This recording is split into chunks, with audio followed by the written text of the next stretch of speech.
people now in our office that have been licensed longer than I am. And so, I have to say, hey, I want to get through this. I'm trying to get ready for my vacation, okay? So I'm a little focused on trying to get out of town.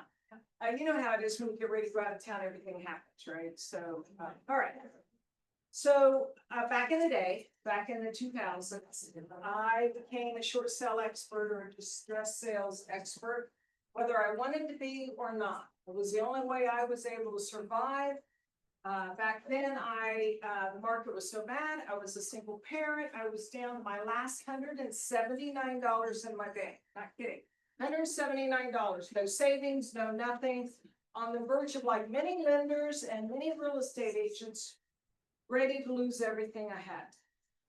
Terrible time to be a real estate agent. I took $99 out of that $179 and got my CPE certification for Certified Distressed Property Expert. So I became an expert, and I don't know how many short sales I did over a span of quite a few years there. Maybe 200, maybe 150. Wow. I did enough that I know that I now suffer from PTSD from doing short sales. Do I ever want to do them again? No, I do not. Do I ever want another referral? No, thank you. Do not call me up. I am not taking your referral. So instead, I am going to give you some information on how to do these. So as we move into a very new market, we were talking earlier in the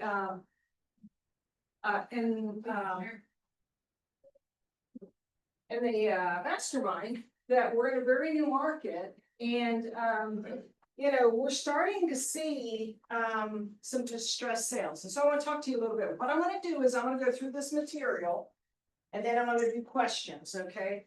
This way, if people need to leave, you can leave, but I get through the material. I'll stay for a little bit if I have to do the question and answering. I just want to make sure that I get through all the material. Pamela, I'm gonna need more copies, maybe 3 more. Who has the original? Lily does. Okay, all right. I will get you a copy here in a second, okay?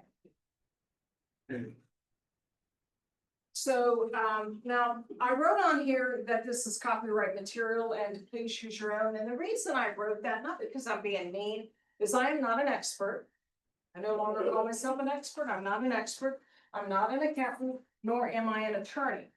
So if you're going to do this, you need to come up with your own information. Now, as you can see, as you look through here, there's all kinds of examples of everything that you are going to need to do from A to Z for a distressed sale. So it would not be hard for you to recreate these if you decided to, okay? So let's talk a little bit about what a distressed sale is. Even though the class was called short sale, I changed it to distressed sales because there's actually a variety of distressed sales. A short sale. A short sale is when the owner owes more than what they're going to get in a sale, okay? So if you have a $300,000 house, and you can only sell it for $250,000, then you're short into that 50.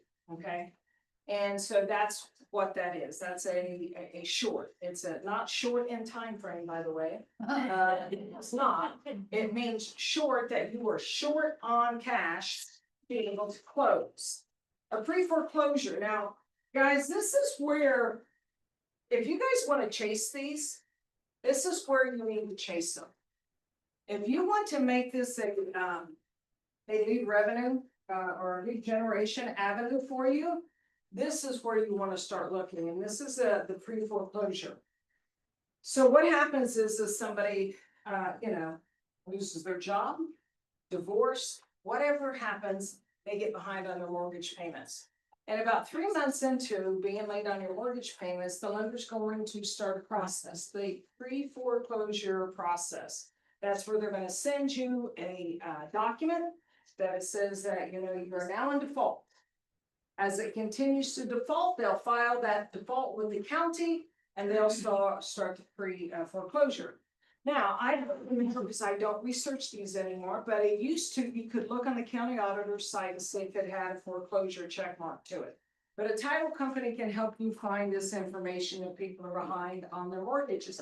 And if I'm not mistaken, GPT AI may be able to do this for you. I haven't ran it.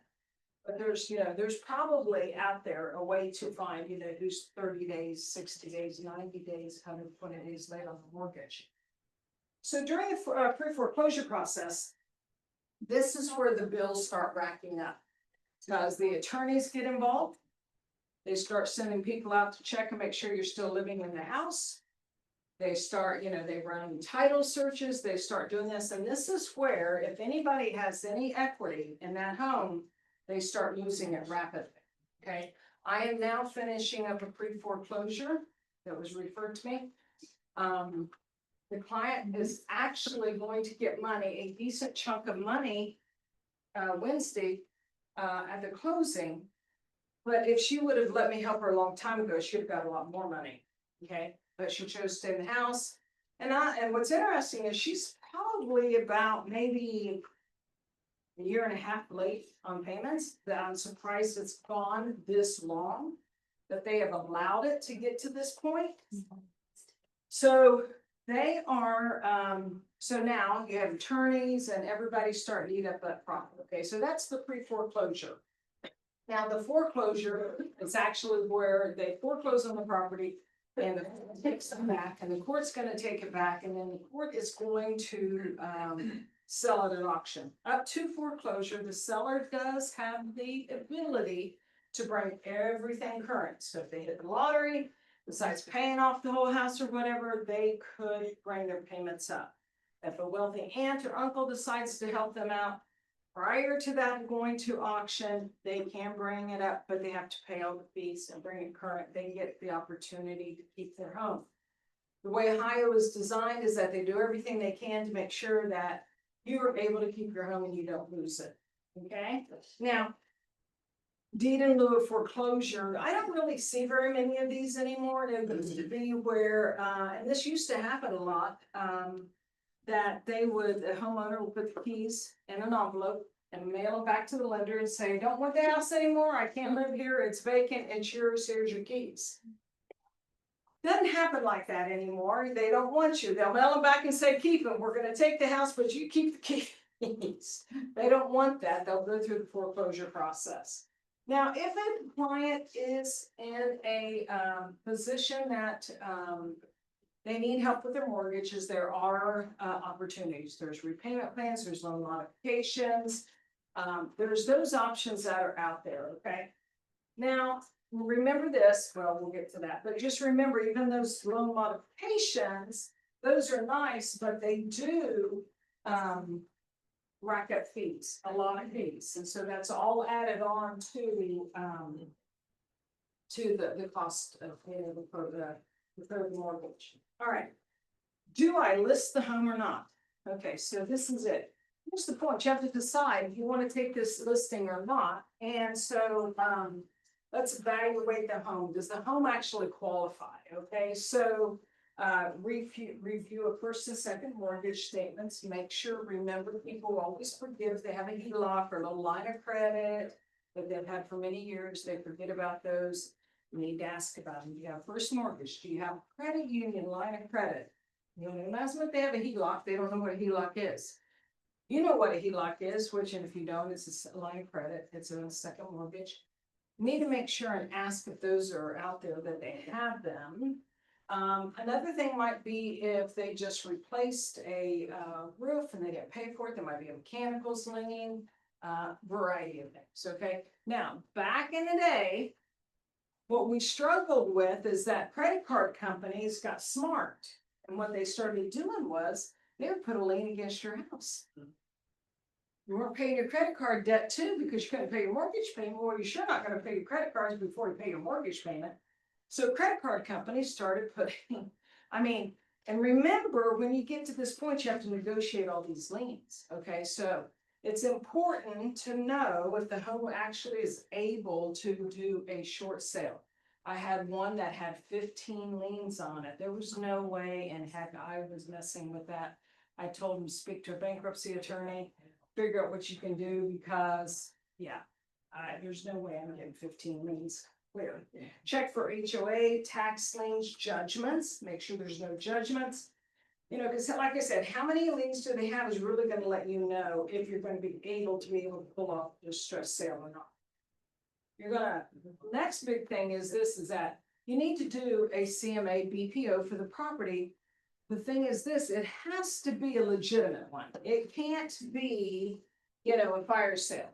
The bank's not gonna allow you to just do a fire sale, just because it needs to be sold. They're gonna want to see that it is a, you know, current market value, okay? If the home's valued at 400, you can't put it on at 350. They're not gonna accept that. Now, if you put it on at 400 and it's on for 120 days and you get an offer for 375, I'm still submitting that offer because I have all these days of market, nothing has happened, etc.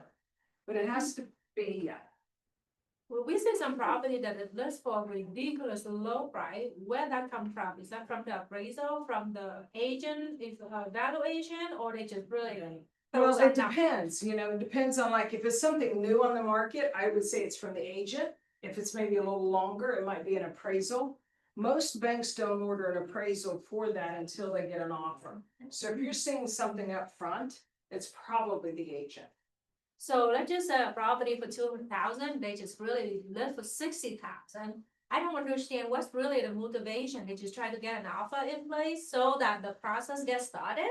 And then they can come back and say, sorry, it's not 60, it's gonna be 120 or whatever. Well, don't be that agent, you know, that's the thing. Don't be the agent to just try to bait somebody to write you an offer because the bank's not gonna accept that offer. That's not fair to the buyer, it's not fair to the seller.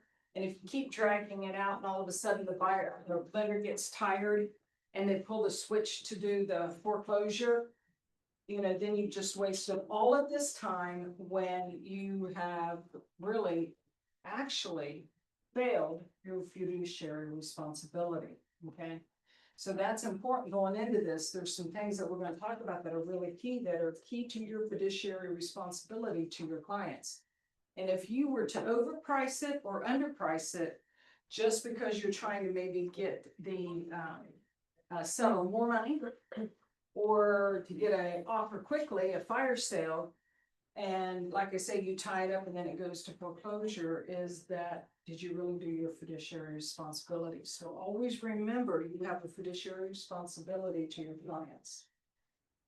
Here's the big one. You need to confirm that your client can no longer make payments.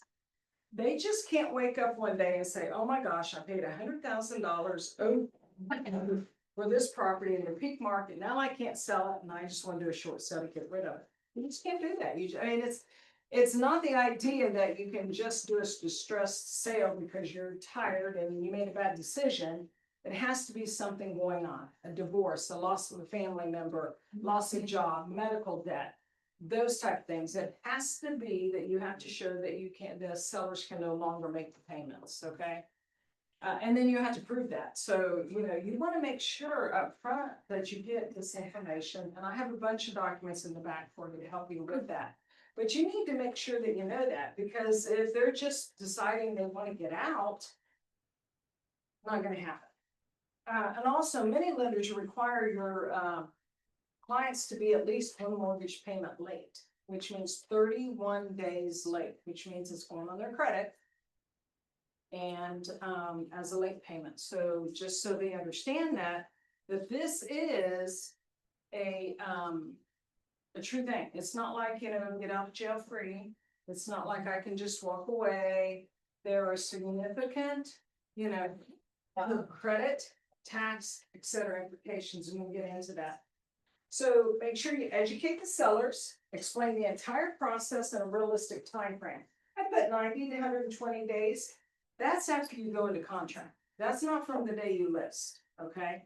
So up front, you need to set expectations with your clients, the buyer's agent, and make sure the buyers are being informed through their buyer's agent that there are expectations. Now in the MLS, short sales are now checkmarked. And I was actually gonna look today to see how many short sales were in the MLS, I can tell you. but I did not get to. So one of you guys look it up for me, because I thought it would be interesting, but I was here at the mastermind, and then I was for the meeting, and then this, and I didn't get to do that. So wait, November 13, you had 7 waiting for the lender approval and 18 active. okay. So you have 18 active. Now, if you go back and look into the auditor's website, I wonder how many we find that are actually in the pre-foreclosure process, because pre-foreclosures are not necessarily a short sale. My listing that's done was not listed as a short sale because she was getting money back, but it was still a distressed sale. Okay, so there's still distressed sales out there. Okay, so like I say, if you want to, now look, you can be a hero or you can be, soothed. Let's just put it that way. You can be the hero by helping people get out of this situation the best that you can. Or you can get yourself in trouble because you're not doing what you're supposed to do and following your fiduciary responsibility. So it's very important. Now, I will say this, I'm always available to answer questions. I will not take it on, but I will be happy to answer any questions, you guys. If you end up with a distress sale and you want some questions answered, I'm here to help. I don't have a problem with that. So just to let you know that. Now, here's another thing. You need to make sure that all homeowners sign off on all the paperwork and have agreed to do the short sale, all owners. So if you end up getting an estate that is a short sale or a distressed property or something like that, there's 5, guess what? All 5 have to, okay? So everybody, so a husband and wife, and if they're going through a divorce, guess what? It just made your life even more challenging. You need to make sure that you have talked to both of them. You need to make sure they both understand the process. One thing I tell any clients that I work with that I'm going through a divorce is this: I will text you both. I will not text one thing and then the other one the other thing. It doesn't happen that way. I give them that up front and let them know that you're all going to get the same information at the same time. And so, because you want to be able to have records of something that happened, but you also want to make sure that you're handling it correctly and nobody thinks that somebody's being better treated.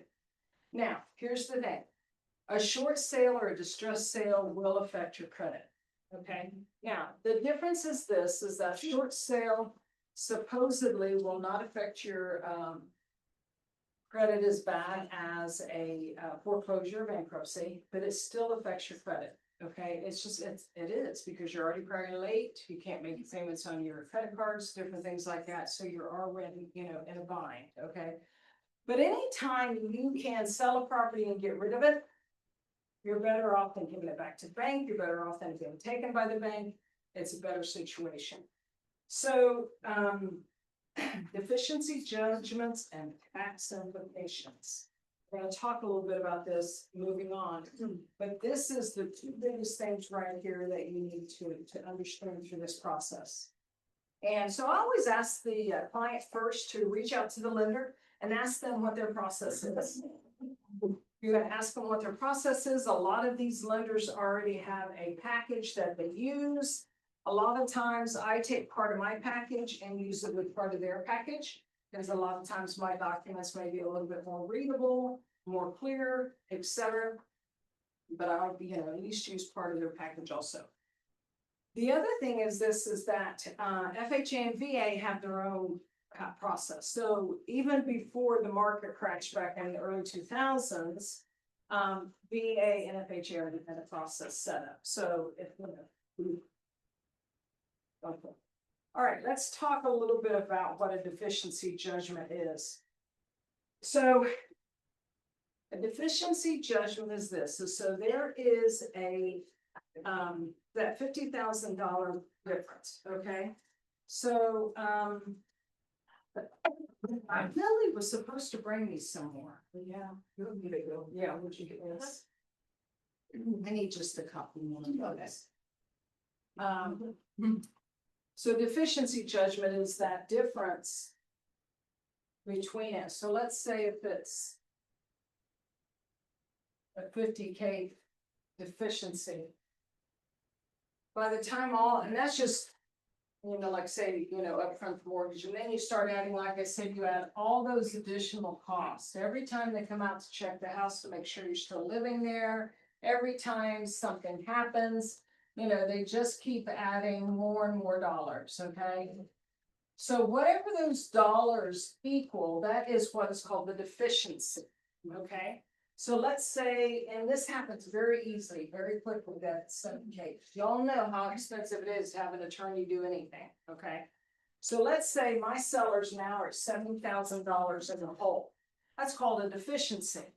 Now, the idea with the deficiency is this, is the lender's gonna come back after you for that, okay? That's what you owe. So, not only, I wanna make sure I don't get ahead of myself here.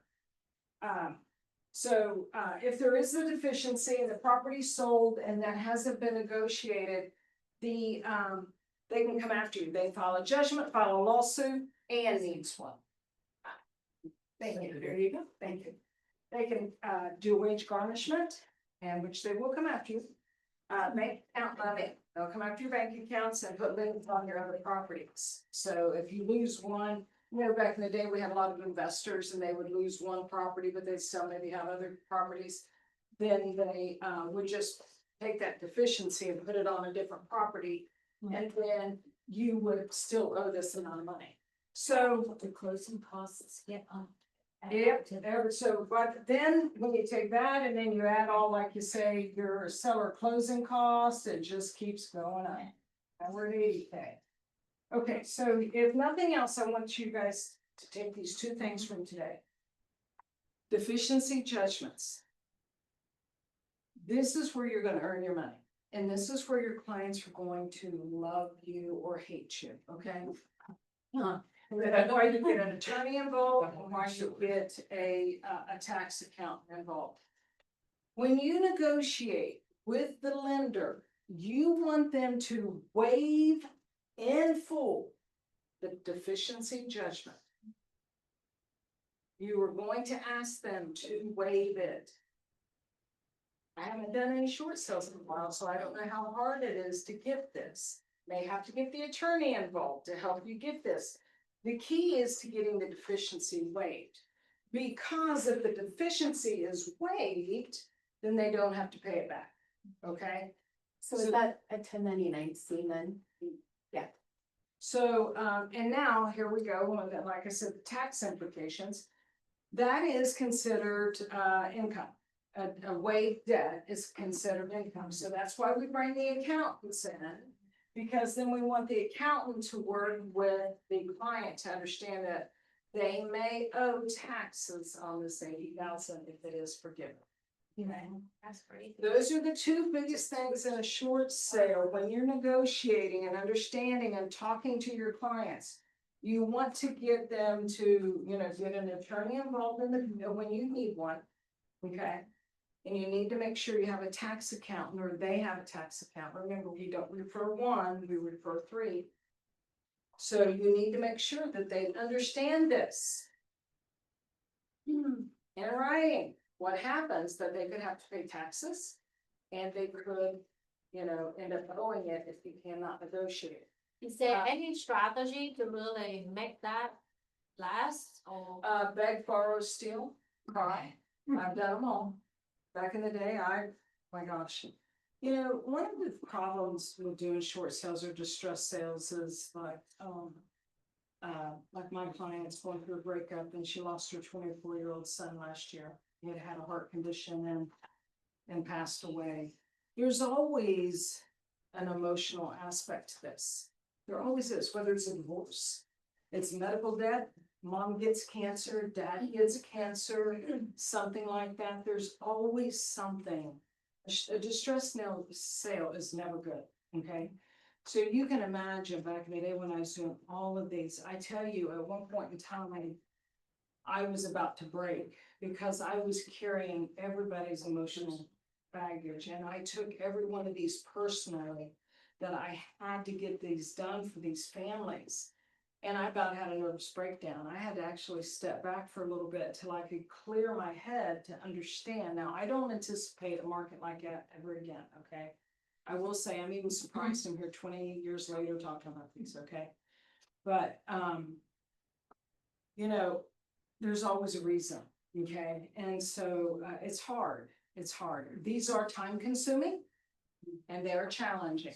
So that's why when we went back and we talked about in the beginning, is it worth me taking the listing or not? You know, you have to understand that, you know, is this something you really want to do? Okay, we talked about the, tax implications, the deficiency judgment, talk a little bit about just some top tips here. Get this ball rolling and make sure you can get your package in. Verify all liens early, get the title company, attorney, and tax accountant involved. Okay, now remember, you need to let your clients know if they hire an attorney and a tax accountant, it costs money. Okay, that's another expense they're gonna have, but in the long run, it'll help them. Is Okay, that amount can be added to there or not? no, Oh, yeah, that'll be out of their pocket.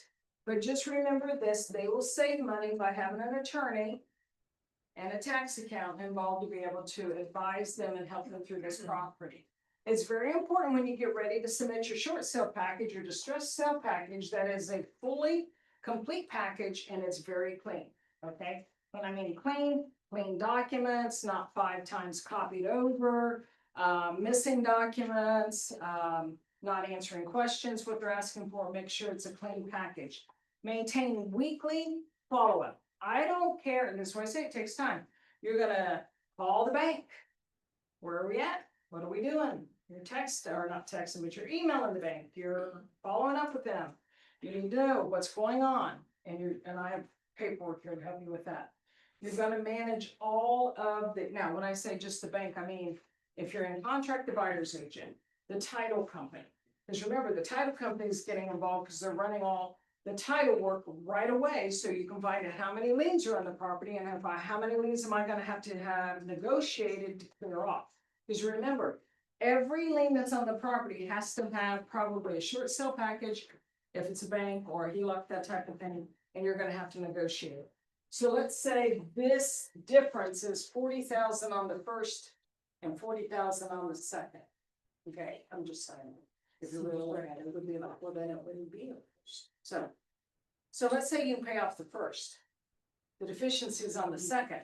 You're negotiating the second, but the first knows that what's happening, okay? But let's say you have a deficiency on both. You have to negotiate the lien release on both of those. So it's, you know, it's, you have to do it.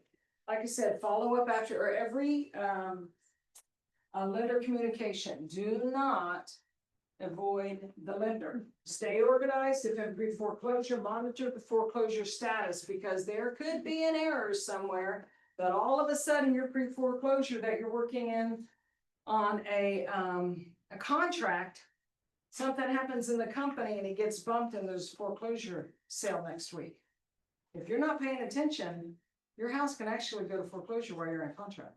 is there a deadline or basically a staff that, you know, they're gonna have to wait for you or they do whatever they want?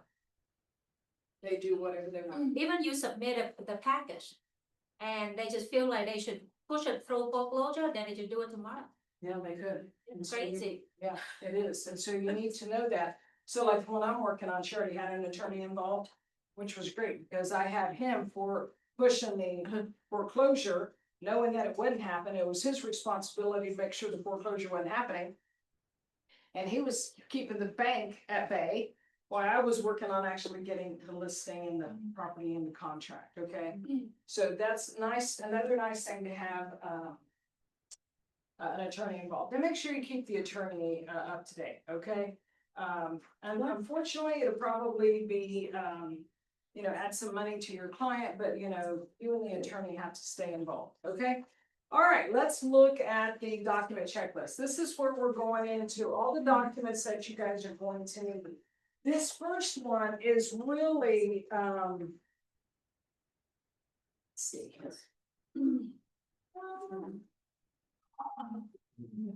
All right, so somehow or another these got out of order. What is your next page? 5. Mine are out. 5. Okay, you are on 5. let's jump to the do's and don'ts for a second. Okay, there's a couple of pages over, page 8. Do educate your clients, do verify, stay professional and courteous, no matter how mad you want to get. Submit all updated financials as you go through the process, because you'll have to, everything that you sent in will expire. So those 2 months worth of documents, you'll have to update them, you know, you have to keep that process going. Avoid tight closing timelines, do not do a 30-day close on a short sale. It ain't gonna happen. By miracles, maybe, but there are very few miracles, okay? Do not promise specific approval timelines. Do not ignore the lender's emails. Do not submit incomplete or outdated packages. Do not let the buyers or sellers become disengaged. That's why you stay in contact. If you ghost everybody, then everybody's gonna get frustrated. Do not forget to verify the final HUD, approval terms, and that the deficiency has been fully waived, okay? So what that means is that as you guys get through this process, you're going through the negotiation prior to closing, the bank's gonna send you the approval for the short sale. And there'll be all the terms in that short sale, okay? And in there, somewhere hidden should be the paragraph that says that that deficiency is satisfied and waived in full. Basically, those kind of terms, okay? If it is not in there and you don't pay attention to that, you don't have an attorney reviewing these, and you go to closing, guess who's gonna call you? Who to pay the deficiency? Seller. The No. seller's calling you to pay the deficiency because you thought you had negotiated the full waiver and it wasn't in the final terms and conditions. So that's what I'm saying. Make sure that you follow, that you know what that final head says. And so you want to make sure all your numbers are correct. You want to make sure in the approval, because the bank will send back the HUD and their approval letter. Because they'll say these numbers, these exact numbers are approved, they can't change. These are the exact, now look, if you change that HUD, guess what, it's gotta go back, be approved. So once you're ready to get approval, you make sure that HUD is not going to change unless something major happens. The lender sends you approval. Make sure all those terms are what you expect them to be and what your client, you want to make sure your client signs it. If there's an attorney involved, you want to make sure the attorney reviews it and has given you an email that says that everything's good. All right, now we're going to jump to 5. Sorry about that. I was adding and putting in and out, and I got one of those out of place. So here's the document I start with, okay, for me. This is my document. I start with the checklist. I go through this. Oh, no, I'm sorry. This is the actual checklist for your package. You're going to go through here and you're going to make sure you have all the buyer information. You're going to need the short sale information form. You're going to need the social security verification. You're going to need the signed authorization to release information. It's all here, guys. I have it all here. I'm just briefly going over this. These are the items you're going to need. It's a lot of stuff. Hardship letter, listing agreement, MLS printout, proof of the property address, and everything. And they cannot move out of the house. If they move out of the house, they have abandoned the property.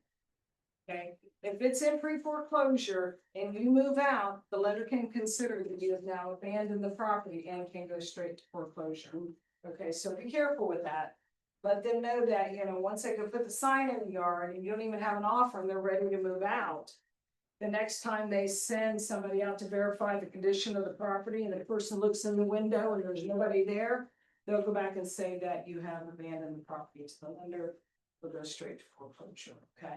So, or the process definitely speeds up. Just be aware of that. Financial document information, these are all the things that you're gonna have to prove your financial problems, your bank assets, your mortgage documents, HOA information. Most time, if they are behind on everything, they're behind on an HOA, and you probably already have an HOA lien. Guess what? You have to negotiate the HOA liens. Probably homeowners insurance to make sure there's still homeowners insurance. Title search, and then we'll talk about the hardship. This is where you're getting into the reasons of why you're actually doing it. The hardship letter, why you're gonna show proof of loss of income, or that there's something happened that, somebody's died, or divorce, that type of thing, a medical issue along those lines. And then when you get to the offer, you're going to have an executed agreement. You gotta make sure that you have pre-approval, proof of funds, you're gonna have an estimated HUD. Okay, at that point in time, that's why it's important to have an idea of all these liens and everything, so you're gonna give them an idea of what the bank's going to lose. And the required, short sale disclosures. Listing agreement, like I said, we need to have a real CMA BPO. You don't know what a BPO is, a broker price opinion. It's basically just another type of a CMA that step up, but make sure you do a legitimate CMA. You can't like send in one property as a comp. It has to be a full-blown CMA that legitimately states what the property is worth, okay? Now, let's say if you get a property that is just trashed, that it's been just really, really worked over or whatever. And you're gonna have to justify why you can price that 30,000 or less. It's okay to send pictures, you know? It's that, it's worn, it's outdated, or maybe it was a rental. And then now they're losing their rental and it's just, wore out. Or if you don't want to send the pictures because people are living in there, you can write in your CMA why you have adjusted this price due to the condition or what the condition of the property is. Make sure that you review all of your documents. Make sure where things need to be signed, they're signed and dated. Make sure if you have a blank document, let's say if you're doing the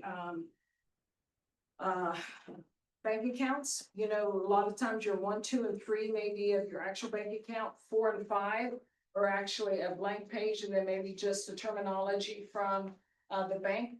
But all of them say 1 of 5, 2 of 5, 3 of 5. The blank ones go also, okay? Because they're not, you're gonna have some entry-level person that is not gonna have concrete thinking, and is gonna be able to think, oh, I know, I look at my bank account, that 4 and 5 is just a blank page, You're not gonna, you have to make sure you have it.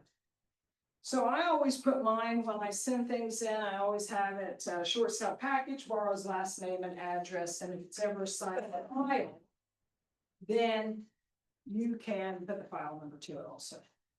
Okay? All right. Here's where I start.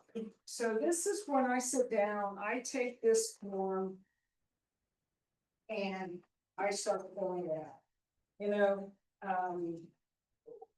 and asking questions. Now, look, here's what I tell my clients when I sit down and I talk to them. I'm like, I'm sorry, I am going to have to ask some sensitive questions. I'm not being nosy, but I'm here to help you. And I apologize up front if I upset you. I'm not trying to offend you. I just go through this, okay? Because you're gonna have to really maybe ask them, really truly, can you afford to make your mortgage payments? And you're just not, because you look at your numbers and all of a sudden you're like, what am I missing? What am I missing? Yeah, what am I missing? Oh, well, we go out to eat 5 days a week, and we go to Cap City, and we go to Ocean Club, and well, no wonder, you can't pay your mortgage payment because you don't eat at home, or you don't go to Wendy's and use their $5 bundle. So you're gonna have to ask questions. You're gonna have to read between some lines, okay? Because the worst thing you can do is submit a package and they reject it because they really don't qualify, okay? And because you didn't really research it. So these are just the documents I do, and then I actually have them sign this, and this is really just for me. This document here I use for me, but I get their signatures on it because it's saying I can authorize, I can talk to everybody. There's actually another form for that, but I use this here because all that information we went over, they're signing that they gave me that information. Okay. All right.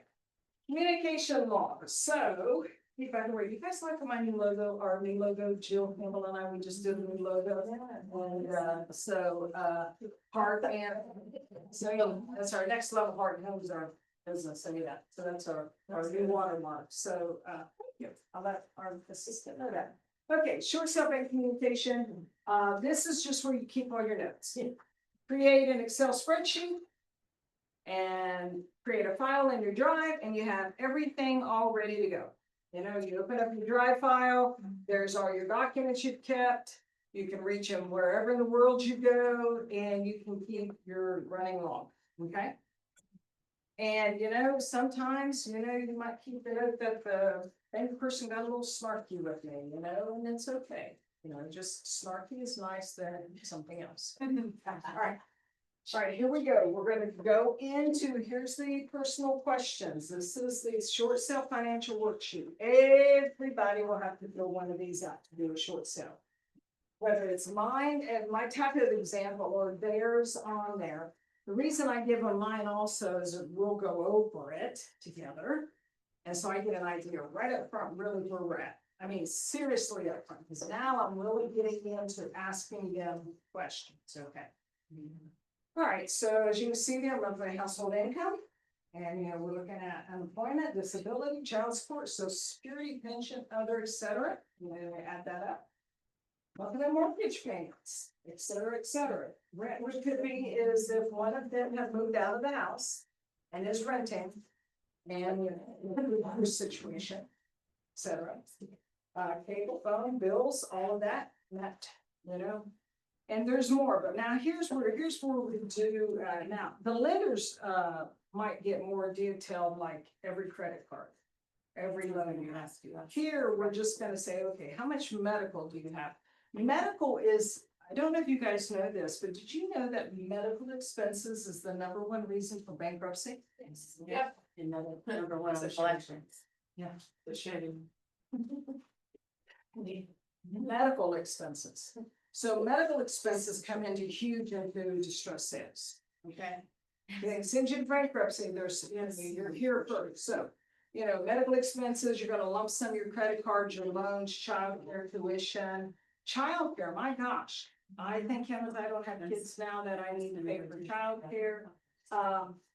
You're gonna add up all your expenses, your assets, your other liabilities, like even some more, even a little bit more gets into a little bit, even more detail. If you didn't get it up here, there's some extra lines there. And then they're going to certify that this is true to their best of knowledge.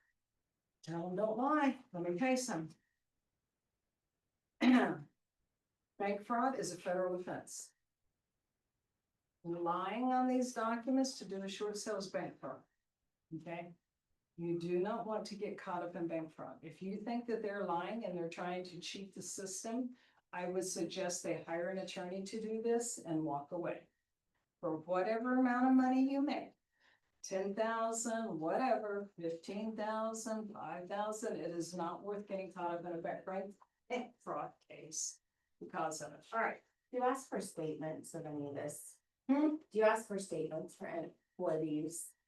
Like a credit card, whatnot. Yeah, I mean, do you ask for, I mean, otherwise you really have no idea. You're So going what's off- gonna happen is that the bank will pull their credit.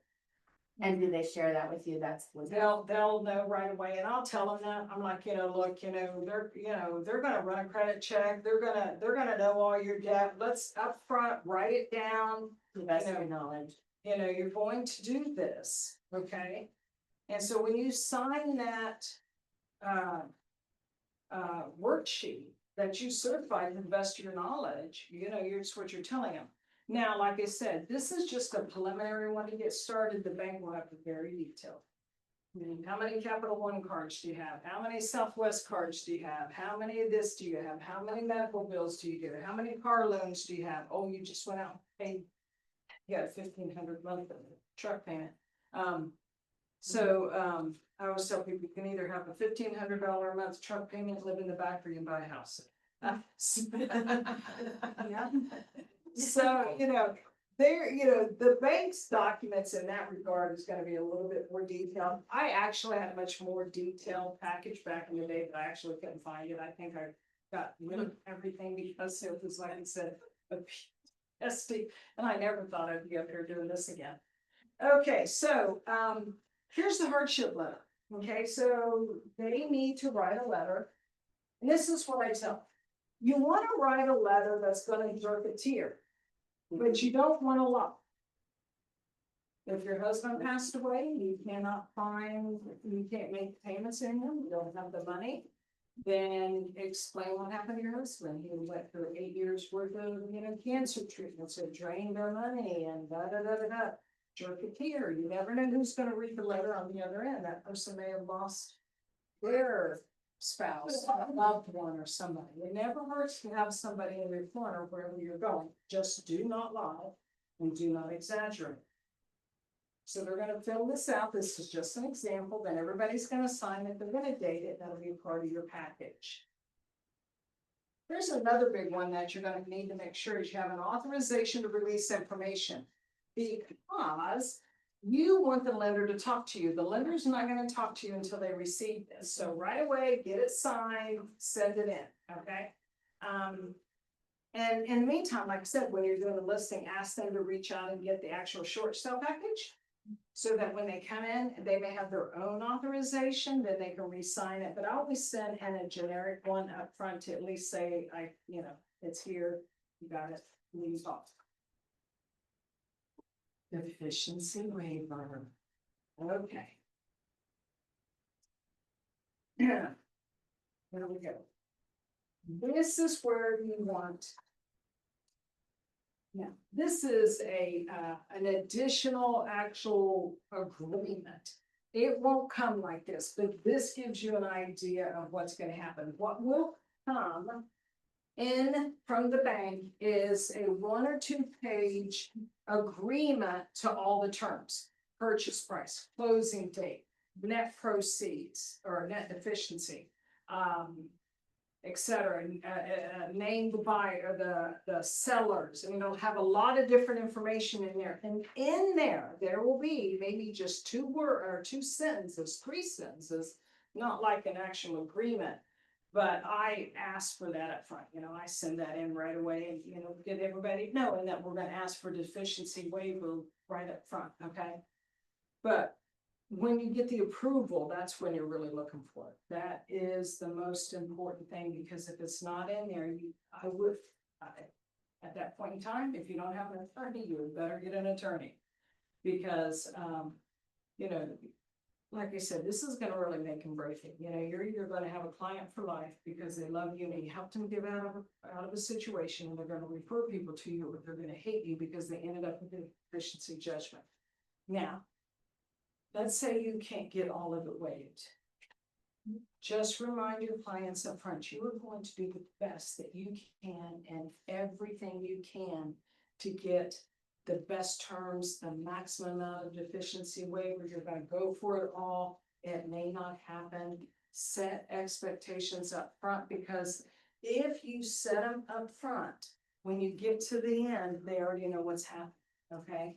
If you get a full deficiency waiver, fantastic. But if you'd explain to them, you may only get a partial one, then they should be happy that I got a partial deficiency waiver, okay? My client, unfortunately, this deal has probably been one of the worst deals I've had in 35 years. Not only as my loving client is challenging, the buyers on the other side are beyond challenging, and their agent doesn't know how to take care of their buyers. So we had to get the broker involved, multiple people involved to rein these back in, because they decided they wanted to renegotiate the contract anymore. They are never easy. Now, does my client know that I have spent more time on the phone? This agent texts me at least 2 times a day. I've had more migraines over this distressed sale than I have had in a very long time. Jeez. Does my client know that? No, not really, because it's not her responsibility to know how hard I pulled this together. What I have done now is to the point, because she sort of put her head in the sand, and we were getting to the point ready to close next week, and we didn't have repairs done, is that I'm like, look, you are in jeopardy of, number one, being in defaulting your contract, getting sued besides your lender suing you, the buyers, and the blank amount of money that I have been able to work to get you. Everybody involved is, and it's a decent sum of money. I'd like to get that.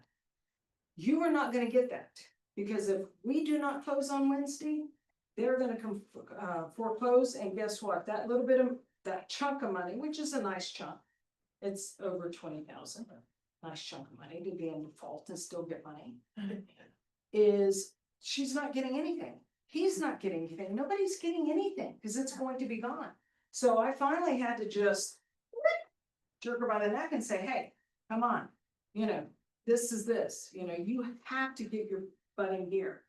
So they're always challenging. Like I said, my client lost one of her children. Her mother's now sick. She went through a breakup. There's always emotional challenges around a short sale.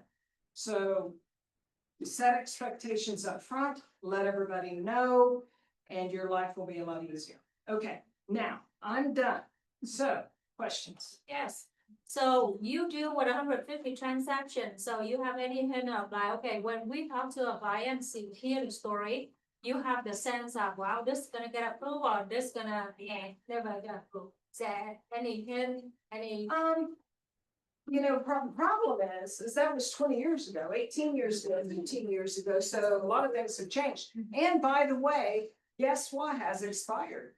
The debt forgiveness mortgage rates. And I bet you guys didn't know, but up until the end of this year, they're still accepting contingencies.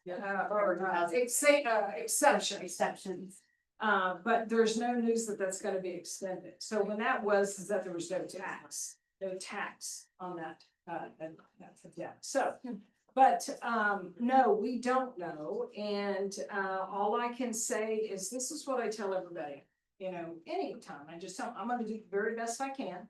I'm gonna work the hardest for you to get you the best amount of money, the best closing, best contract, just like it is on a regular deal. I'm going to do my best to do everything for you. The other thing I tell them though is that you have to work with me. You have to, if I call and say, I've got to have this, you've got to get it. If the title company or the lender or the attorney or the tax account, you can't ghost this. You can't wait a week, I was busy or whatever. We have to stay on top of it. If you don't, it won't happen. Okay? Yes, Tracy. And then if from the lender perspective, is there such a thing like, all right, well, they're gonna let go if it's 20,000, but they're not gonna let go if it's 50,000? Is there such a thing like that? Well, the one thing is this, remember this, no bank wants a foreclosure. Right. I mean, because, if somebody then goes into bankruptcy afterwards, then there's no, there's no payback or anything. So everybody wants to come out with the least amount of expense to everything, okay? So if you get something that you can get into contract like I did with this, and I got an attorney keeping everybody at bay, we're gonna get it closed, okay? It's the same thing with a short sale. Just remember, if you do everything up front right, your chances of getting it approved are much better. But you have to make sure you go through the process. It is a process, and it is time consuming. And guess what? If you decided to put in blank amount of money for your commission, it may be negotiated by the bank, and you may not have a choice. Just so you know that. Because you cannot have the seller bring the money outside of closing. So you're stuck. So I just want you to know that. You're doing this more out of the goodness of your heart. Okay. What is the term forbearance? Forbearance. Okay, so forbearance is like a loan modification. Yeah. Your forbearance is you're posting those payments on the back end, and it's still a balance, and it all adds up. There's costs to do the forbearance. The bank charges you for every little dime and dollar, and that forbearance. You may be behind $1,000 in mortgage payments, but by the time they run the paperwork and approve you to do it, it might be $3,500, and it's on the back end of the loan. That's why it's always important to ask if there's been a loan modification, anything like that, because forbearance is loan modification is that Payoff is different your too. payoff's bigger. Yeah. Yes. Okay, question. I have a few and I'm just trying to make all this make Anybody sense. needs to leave, you're more than welcome to leave. Just try to please be quiet. Thank you. So that we can answer questions. Go ahead, Beverly. Okay, so when I was looking at your questions in your packet, it's asking the seller to provide, like you said, very detailed information about their finances. But it also sounds like the process is not based off a financial hardship necessarily, right? Like if they, cause you mentioned divorce. So if I'm I'm sorry, the divorce, or if a child passed away like that, does the client, the seller really needs to be stuck in a pickle, negative balances everywhere in order for this to be approved? Is Yeah, that it like has to be. They're Okay. normally, one of those causes a financial hardship. So it has to be a financial hardship. Okay, You so it's have to have that. A death of a loved one, they may have been, their child may have been in the hospital for a long time, you know, cancer treatments, those kind of things. Divorce, all of a sudden your income went from this amount to this amount, okay? You know, for the wife, a lot of times, you know, maybe the husband makes more money. And then now she's here and, you know, so yeah. Which means that if they had any 401k money, if they had any investments in the stock market, if they had any other savings. This is that where would the qualify attorney them. comes involved to preserve those. If you have that, you need to get an attorney involved to preserve that. And explain Okay. that to your clients, that if you have assets, Uh-huh. you want your attorney to be able to preserve that. Gotcha. Okay? Okay. Oh, So- hang on a second, go ahead. Oh, And so now from the buyer perspective, Mhm. so we talked about seller, if we were representing the buyer, where would you recommend we start? Someone like me who's never been through the process, how do I prepare myself and the buyers, apart from saying, hey, this is a short sell, but this is not a short process. It's lengthy, be patient, we're gonna do everything we can to get you the property. From there, So Just submitting basically, all- I just tell them, sort of give them an idea of what we just talked about, uh-huh, and this is what happens. And we have to get a bank approval. That's the big one. they also have to sign a package, right? From the buyer, like, I acknowledge this is a short sale, deal, I have to wait longer, I have the right to. Yeah, I believe there's actually a package of documents in In, document. MLS or in RU or somewhere, but in MLS. So your clients are gonna read that, you're gonna explain to them, but you're gonna explain to them that it is a process. And it's gonna take a while. But if they fall in love with this house, you know, and that's what they want, you're like, okay, we're gonna work it out and, you know, this is what we're gonna do. And you're gonna talk to that agent to make sure that agent knows to keep you in the loop. Because if anything goes south, you want to know immediately. Okay? I believe there is an actual clause in there that you can get out of short sale. Yes, you can. Okay. So that if this goes on for a while, Mhm. and all of a sudden you're starting to get a little heebie-jeebies about it, mhm. yeah, that you can terminate the contract, sort of like, you know, home sale contingency. Yeah. All right, any other questions? Go ahead, Teresa. So investor, so you said it have to be caution. What definition of caution? What if the investor have 3 houses, one is a primary home, 2 are rental, and one really bad, the other one is still okay. Do they really look at the universal pictures? Okay, so it's not really caution, right? Every bit, they do, they've lost so much money over the years, very much, yes. For like you said bankruptcy kind of cuts that whole short sale thing out, but then what happens to that property that goes through bankruptcy? When a house goes through bankruptcy, you've given it back to the lender and you've lost it. Here's the thing, a lot of attorneys, you gotta be careful with this, a lot of attorneys will just tell somebody to go to bankruptcy. You know, if. I'm not a lawyer, neither are you. But in reality, if you can short sell the house, Sure. short sell the house, and if you can't do the deficiency, then do bankruptcy. Okay? Lenders, when you go to rebuy, will look at you different than if you went through bankruptcy and the house went through foreclosure. If you sell the house prior to the bankruptcy, and it may, you know, whatever, may be short, the lender knows that you did everything you could do to get them the maximum amount of money for that house and to get it back and get it sold, where they didn't have to take it back and be responsible for it, okay? Difference, you know, is it a huge difference? Maybe not, but it's still a difference. There is a difference foreclosing on a home and a short sale. Big difference, actually, in that regards. Big difference between a short sale, foreclosure.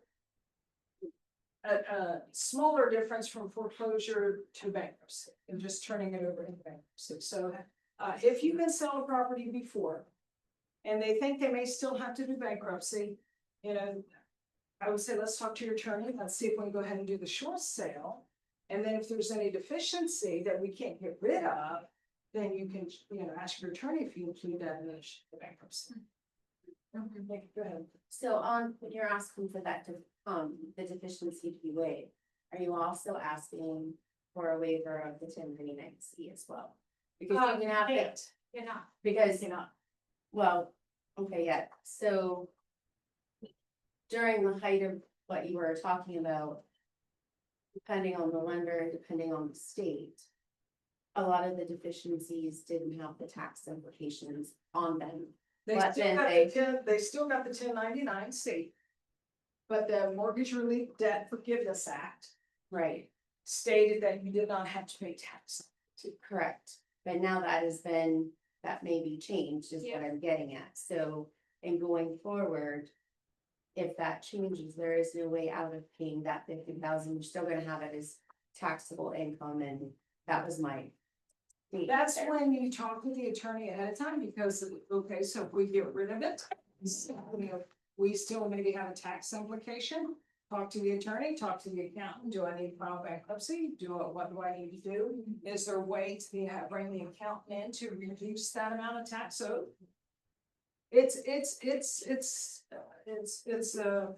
Collective effort. yeah, it's a family, you know, multiple people working. Any other questions? All right, hang on one second before everyone leaves. Was this class informative at all? Don't lie to me, just. Yes. All I know, I don't think, no, I don't. right, so, because I haven't done one. It was terrible, I had horrible time. Thank you. I hear you wrong. I want to have something. No, I appreciate your honesty. I just haven't taught it in 15, 20 years. This one, they don't know. It was very informative. I probably won't get into short sale. You learned? So like I said, for TSB, and I'm not kidding, I mean, you know, it's really hard. I was a single mom, I had young kids. I was trying to financially survive myself. And trying to take on everybody else's problems in the world. It's hard. It really is. Don't ask me to do your referrals. I will not do them. I'll be happy to answer your questions. I do not want to, I will do foreclosures all the time because I think actually, let me encourage you, if you want to really help people right now, look and see, because with foreclosures, people are still getting money at the table. Yeah. Yeah. You know, like I said, my clients, they have made payments for a long time and they're still getting a good chunk of I money. didn't know. You know, and now she's happy because I'm actually getting her a little bit more money than what she thought she was getting, okay? So, I don't know. real quick and then I'll get to you. We had one that the person thought she was gonna just get out and have her debt paid off. We were able to give her a check around 15,000 that put her into the next place and stuff, so she was able to get out of the house with it, so. We. It makes a big difference. If you guys want to help people, pre-foreclosures, okay, go ahead. So is the lender's policy now, has it changed since we did these years ago, where if you did a short sale, you could not buy another house for X amount of. how many years? I think it still goes along about the same 2 years with 2 like years for- FHA, you know, once it's all said and done, sort of discharged, sort of like a bankruptcy. When it's recorded and everything's finalized, not the day you closed, you know, like the final court document at the county record, you know. And then 2 years of that, but let me tell you, you better have 2 years of excellent credit. Yeah. Yeah. You could probably get an FHA. Cause here's the thing, FHA, cause then you can go back to them and say, my husband left me, he walked out with a 20-year-old and left me with 3 kids and I didn't have a job, now I have a great job. And I'm all. Did you yourself? Yeah, only us older people understand. 20-year-old. Well, I'm talking about. That's what I was like. Now I am, but an old man. Yeah, but then you're a foreclosure, if you do a foreclosure, you can't buy another house for 7 years. Yeah, so the question was, on foreclosure, when can I buy a house again? I believe it's 7 years still, okay? So why do a foreclosure Because things can happen. I mean, the person can get a new job, you know, health crisis could turn around. And you're tired of living in an apartment and all of a sudden you want to, buy a house again. And then you think, darn, I should have done that short sale like that agent. So instead of letting it go to foreclosure, I could buy a house after 2 years. Okay, so big difference between short sale, pre-foreclosure, foreclosure and bankruptcy. So yeah. Anything else? So the foreclosure, we still can have a contract, yes? Yeah, oh yeah. Only when it go to foreclosure, AKA, it's really listed on, the city website for foreclosure. So that's a dead deal, we cannot do anything. You can get an attorney involved to try to get the foreclosure pulled. It's a little bit more challenging, but let's say you got a really good offer and you got it and you notice all of a sudden it did That's get on what I the list for the auction. Cool. Get the attorney involved, the attorney gets a hold of everybody and says, pull it. The attorney's responsible for making sure that it's been actually pulled from the auction. Okay. Okay, So if you look on the auditor's site or the sheriff office site, you'll see that they. Did you get a paper? I don't. Cool. Thanks, Kimberly. Thank you. Yeah. Have fun on your cruise. Oh my Where are you guys gosh. going? We're going out of Pork now, but I think somewhere along the line, you end up in Roar.